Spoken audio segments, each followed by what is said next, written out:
que le journal Toto, dans son PV, il est sorti pour voir la position des hommes. J'ai dit, c'est déjà important. Ok, C'est d'accord. déjà important. D'accord, M. Camara. C'était important, mais ce n'était pas suffisant. Oui, même si Vu ce n'était l'ampleur des crimes. oui, même si ce n'était pas suffisant. Et cela a servi à quoi? Ça vous a donné une espèce de vision synoptique du nombre de commissariats de police qu'il a eu à visiter, du nombre d'hommes à qui il a eu à transmettre des messages où ils étaient censés respecter la loi, respecter les forces, au moins le droit international humanitaire, parce qu'on n'était peut-être pas en période de guerre, mais les Guinéens ne se sentaient pas en sécurité dans leur pays. Oui, votre question finale, quelle est la question précise?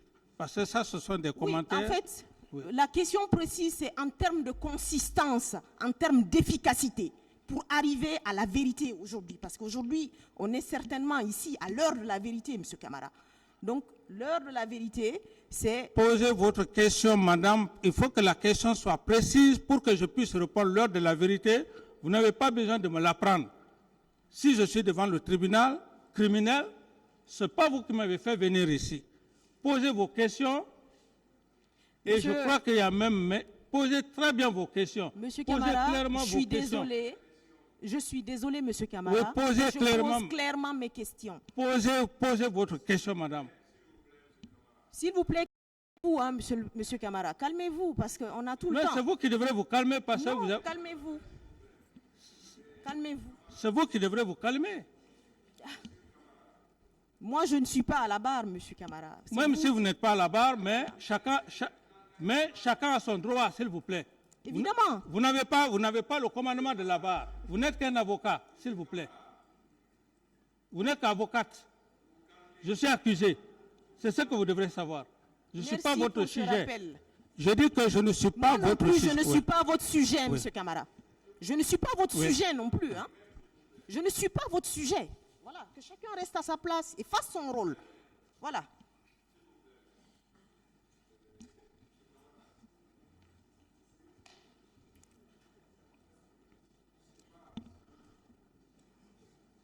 Monsieur Camara. Oui, merci. Je ne savais pas que vous aviez terminé. Pardonnez-moi, monsieur le Président. Ce n'est pas à vous de commenter ou de qualifier les questions qu'on vous pose. Tout ce que vous avez à dire, c'est de dire que vous n'avez pas compris la question. Mais vous n'avez pas à dire, posez maintenant la question, posez maintenant la question. Ce n'est pas à vous de le dire. Si vous n'avez pas compris la question, c'est pourquoi je vous dis souvent d'attendre, parce que vous êtes pressé. Vous commencez à parler alors que celui qui pose la question n'a même pas fini encore. C'est pourquoi vous devez être très patient. Attendez jusqu'à ce qu'on vous pose la question, mais vous n'avez pas à intervenir pour dire « posez maintenant la question ». Ou bien il faudrait que la question soit dans ce sens ou dans tel autre sens. Vous attendez la question. Si vous ne la comprenez pas, vous dites tout simplement que vous n'avez pas compris la question. Bien compris, monsieur le Président. On se comprend? Oui, c'est bien compris, monsieur le Président. Voilà. Donc, maître, faites moins de commentaires, s'il vous plaît, et soyez précise avec les questions. Je vous remercie, monsieur le Président. Allez-y. Donc, monsieur Camara, ma question, elle était relative à le fait, enfin, l'importance de mener une enquête en interne, de savoir quelles sont les unités qui étaient sur le terrain, quels sont les hommes qui y étaient. À mon avis, pour situer les responsabilités, ça, c'est... Qu'est-ce qui a été fait dans ce sens, vous, avec toute la volonté que vous aviez à l'époque et la volonté de votre ministre de la Sécurité à l'époque d'aller vers ces personnes-là? Mais est-ce que ces renseignements complémentaires ont été pris pour aboutir à la manifestation de la vérité? C'est ça ma question, M. Camara. Oui, madame, sauf que je suis obligé de me répéter. Et cette commission internationale avait pour mission de faire un travail d'enquête et de mettre les choses au clair, et la Commission nationale également. Et à cette époque, si j'ai bonne mémoire, le ministre garde des Sceaux a dû faire ce qu'il devrait faire. Ce qu'il devrait faire. Mais M. Camara, à ce niveau, M. Camara n'apparaît plus, parce que la loi est au-dessus de M. Camara, madame.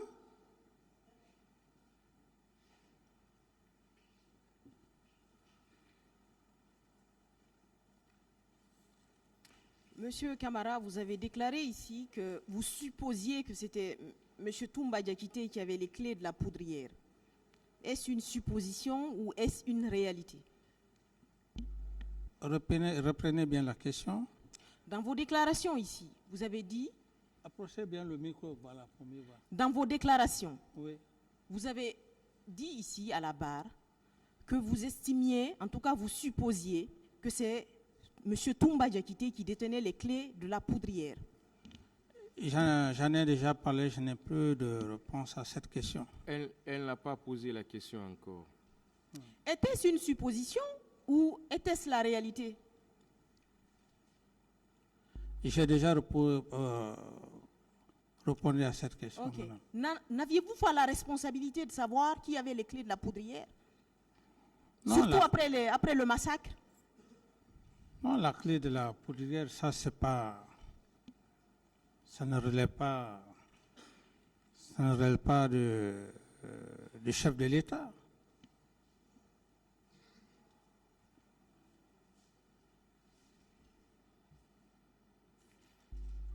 Monsieur Camara, est-ce qu'avec l'aide de votre, ou en tout cas l'apport, la collaboration de votre ministre de la Défense de l'époque, est-ce que vous aviez mené des enquêtes pour savoir quel type d'armes avait été utilisé au stade?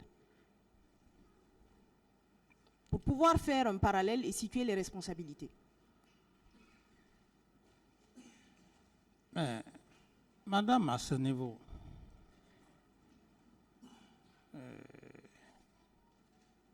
du moment que les faits se sont produits, et lorsqu'on parlait des bérets rouges, on dit que c'était la garde présidentielle de M. Camara. Les faits étaient têtus. À ce niveau, c'est le cas des morts qui étaient plus préoccupants et ensuite le cas des blessés. D'accord, Monsieur Camara. Le cas des morts était plus préoccupant. Dans quelle mesure? Parce que nous, on est là pour les morts et les blessés. On est là pour rendre justice aux morts. Donc, quand vous dites que le cas des morts était plus préoccupant, préoccupant dans quelle mesure? Non, mais imaginez, madame, lorsque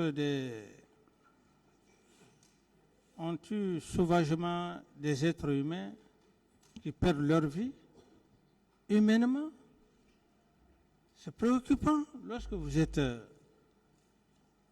à la tête d'une nation. C'est très préoccupant. Vous ne pouvez même pas dormir, s'il faut le dire ainsi. Plus de combien de morts? Mais vous êtes hors de vous-même. Madame, c'est ce que je veux dire. Monsieur Camara, pour la manifestation de la vérité, pour les morts justement, et tout ce contexte malheureux que vous décrivez, est-ce qu'il n'était pas utile de savoir si les armes utilisées contre les manifestants à l'époque étaient des armes des dotations de notre armée? Oui, c'est le rôle du département de la sécurité. Quand il y a une situation, c'est le département de la sécurité qui doit s'en charger. Monsieur Camara, il y avait un organigramme, vous étiez le président du CNDD, le chef de l'État. Vous aviez quand même le rôle du management, le rôle de coordonner un peu tout ça. Certes, vous dites que vos épaules étaient frêles, c'était difficile, mais vous en aviez la responsabilité. Est-ce que vous avez demandé au ministre de la Sécurité de savoir si des armes de dotation de notre armée ont été utilisées. Et est-ce qu'il y a eu des vérifications après des fouilles pour savoir qui est allé au stade, qui a utilisé des armes? Oui, à ce niveau, ce qui était le plus important, quels sont ceux qui sont partis au stade et à l'intérieur.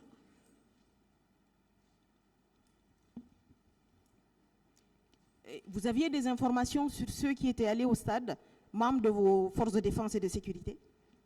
Mais madame, c'est clair, M. Toumba est parti au stade, il a été clair. Mais pourquoi vous ne l'avez pas mis aux arrêts? Pourquoi vous ne l'avez pas suspendu de ses fonctions? J'estime que madame, j'ai parlé encore, peut-être que je ne fais que me répéter. J'ai dit pourquoi il n'y a pas eu suspension. J'ai parlé d'un cas éventuel de prendre la fuite au risque que le résultat ne soit pas escompté. Oui, mais tout à l'heure, vous avez dit que le plus important était de savoir ceux qui sont allés au stade. Au moins, vous aviez une piste, M. Camara. Non, Vous aviez une piste, et cette piste, elle était toute proche de vous. C'était Toumba Diakité. Il s'était rendu au stade. Et justement, à la suite de ça, qu'est-ce que vous avez posé comme acte pour le mettre face à ses responsabilités, pour que la lumière soit faite sur les événements du 28 septembre? Mais j'en ai suffisamment expliqué ici, madame, quand je fus informé, lorsque Toumba est parti au stade avec ces éléments, je l'ai expliqué une première fois, l'esprit non seulement de l'arrêter. Ensuite, j'ai immédiatement procédé aussi à ce que je venais de dire tantôt, dans une commission nationale et à la fois internationale. Et je crois que cette commission internationale a fait son travail quand elle est venue. Et la commission nationale et même la justice, si j'ai bonne mémoire, à l'époque, c'est que le procureur à l'époque avait été saisi par le ministre de la Justice. Donc, ça c'était des dispositions qu'il fallait prendre. Et tant d'autres. Mais ces dispositions-là, Monsieur le Président, Monsieur Camara, n'ont pas été senties par le Guinéen lambda. Parce qu'en l'occurrence, un procureur aurait été saisi, mais nous, on n'a jamais vu un procureur ouvrir une enquête à l'époque, quand vous étiez président de la République. Et au-delà de ça, voilà, M. Toumba Diakité a continué à circuler tranquillement, à être tranquille. Bon, faites un effort, maître, on a du mal à vous entendre.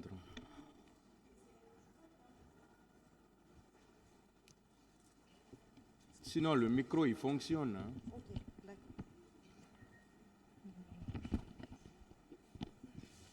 donc, vous dites que vous avez fait des efforts. Je dis, le procureur, nous, on n'a vu aucune enquête, aucune poursuite d'un procureur sous votre magistère. Secondo, M. Toumba Diakité a continué à vaquer à ses occupations jusqu'à la date fatidique du 3 décembre. Donc, quelle conclusion on peut tirer, M. Camara? Est-ce un déficit de votre système de gouvernance? Non, ce qui est important, madame, c'est qu'il y a eu des commissions qui ont été mises en place. Je ne pouvais pas, ce n'était pas un harcèlement. Ce n'était pas un harcèlement, il ne fallait pas harceler la Commission nationale à la fois internationale. La Commission faisait son travail. Si, à l'époque, vous n'avez pas eu des résultats comme bon vous semblerait, la Commission a travaillé. La Commission a fait un très bon travail. D'accord. Monsieur Camara, on revient à la date du 3 décembre. Une journée noire, comme vous l'avez dit, pour vous et pour tant d'autres Guinéens aussi. Paix à l'âme de toutes ces personnes-là et paix à l'âme aussi de toutes les personnes mortes au stade. Vous, ce jour-là, quel était votre objectif quand vous vous êtes rendu au camp Makambo? Madame, encore une fois, maître, je ne suis pas devant le tribunal pour parler des événements du 3 décembre. Après ce procès, j'ai dit clairement que la mort qui a été faite par M. Toumba en la personne de feu Jeff Makambo, ça sera une autre procédure, maître. Mais pour l'instant, je ne suis pas là pour parler des événements du 3 décembre. Je suis là pour les faits du 28 septembre. Il ne faut pas confondre les choses. Mais M. Camara, Je ne répondrai pas à cette question, madame, s'il vous plaît. oui, vous êtes libre de ne pas répondre, mais moi je suis libre Ok, de rester... je n'ai pas de réponse à cette question, Ok, madame. d'accord. J'ai Maintenant, pas de... vous dites que vous n'en parlez pas, mais Je moi, dis je que je n'ai pas de réponse, à cette Monsieur question. Camara, vous avez répondu. Voilà, Voilà. calmez-vous Donc, maintenant. laissez-moi Laissez-la poser ma continuer. question et vous êtes libre aussi de ne pas répondre. Voilà. Continuez, maître. Merci, Monsieur le Président. Donc, il semblerait que vous étiez allé pour arrêter M. Toumba Diakité ce jour-là et que les choses ont dégénéré. Pourtant, que ce soit Claude Pivy, le colonel Claude Pivy, que ce soit vous, vous disiez à l'époque que vous attendiez l'arrivée de la Commission internationale d'enquête pour pouvoir arrêter Toumba. On ne comprend pas.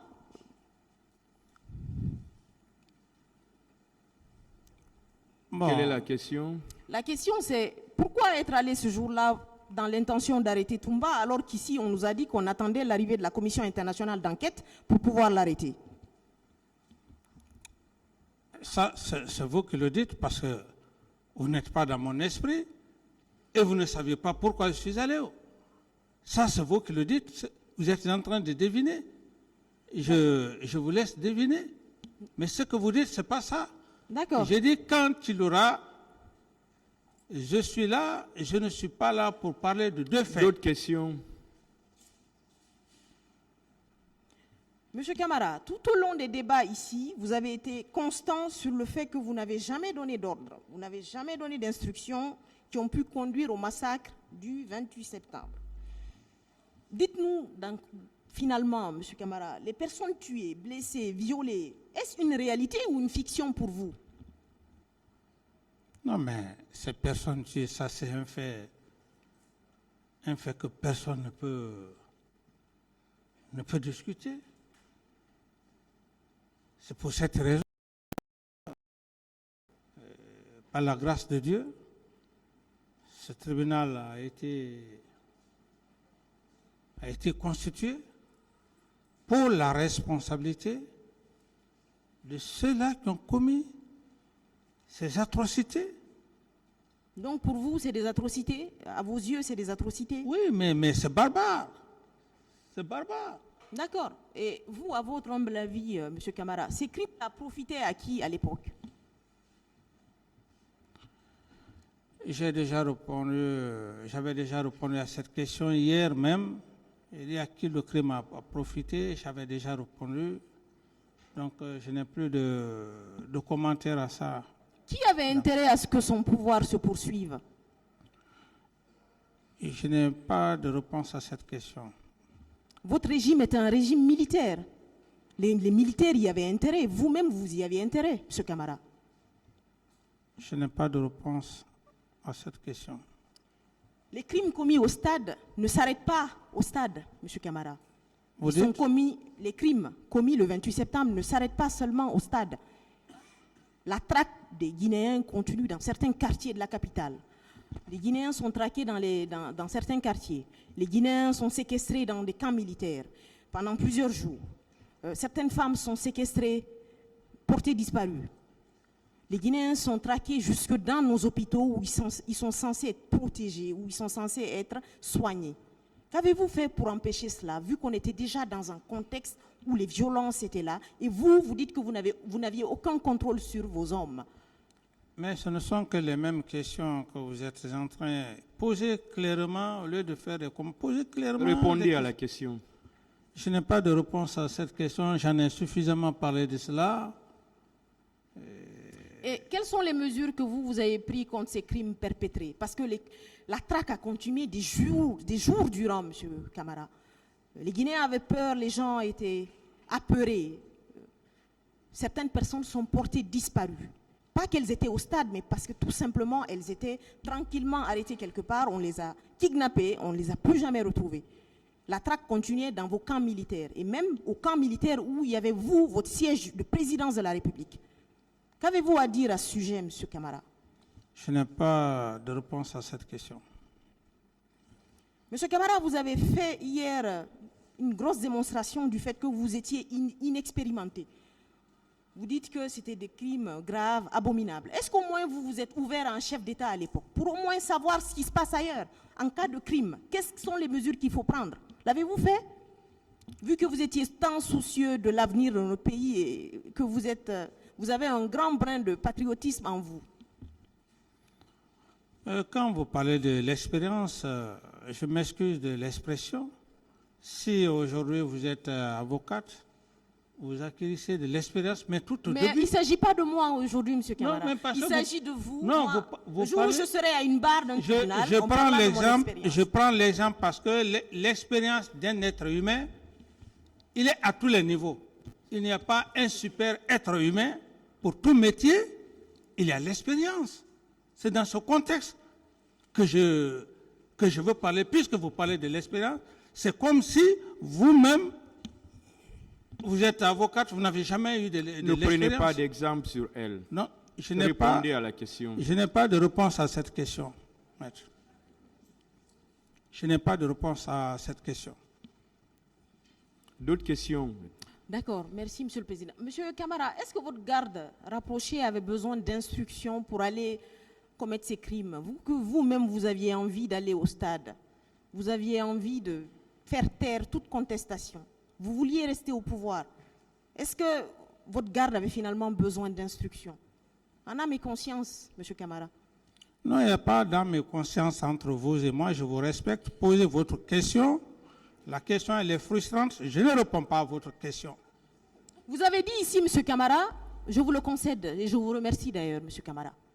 Vous avez dit ici qu'à chacun sa façon de gérer la chose publique. Vous l'avez dit ici dans cette salle d'audience. Je crois que c'était à l'audience du 21 décembre, quelque chose comme ça. Oui, vous savez, madame... Est-ce que quand on est président, on n'est pas soumis à des règles? Oui, vous savez, j'estime bien que tout le débat qui s'est passé hier avec les autres, c'était dans un cadre très respectueux et je me suis d'ailleurs prêté à toutes les questions. Monsieur Mais Camara, par rapport- on vous continue toujours à vous respecter. Oui, mais par rapport à ce que vous faites, cette manière que vous faites, madame, je suis désolé, je n'ai pas de réponse à vos questions, à cette question. Je n'ai pas de réponse. Mais je vous remercie, c'est votre droit le plus absolu, M. Camara. M. Camara, on va poursuivre. Vous avez dit ici aussi, à cette barre, que ceux qui ont agi contrairement à la loi, cela n'engage que. Vous n'avez donc aucune responsabilité, aucune culpabilité politique, alors que vous étiez à la tête de ce pays et que vous aviez les honneurs militaires et que vous aviez tous les honneurs. Aucune culpabilité pénale. Aucune culpabilité pénale. Donc vous avez quand même une culpabilité politique. Laissez-moi aller au but de mes... Donc vous avez quand même une Vous culpabilité n'avez pas le politique. monopole de la Maître, parole. Vous me posez la laissez-le question. répondre. Ne monopolisez pas la parole. s'il vous plaît. Continuez, M. Camara. Je dis culpabilité pénale. C'est de cela qu'il s'agit. Mais je ne parle pas de politique parce que je ne suis pas là. Je suis devant un tribunal criminel, madame. D'autres questions, maître? D'accord, Monsieur Camara. Je vous remercie, Monsieur le Président, Messieurs les assesseurs.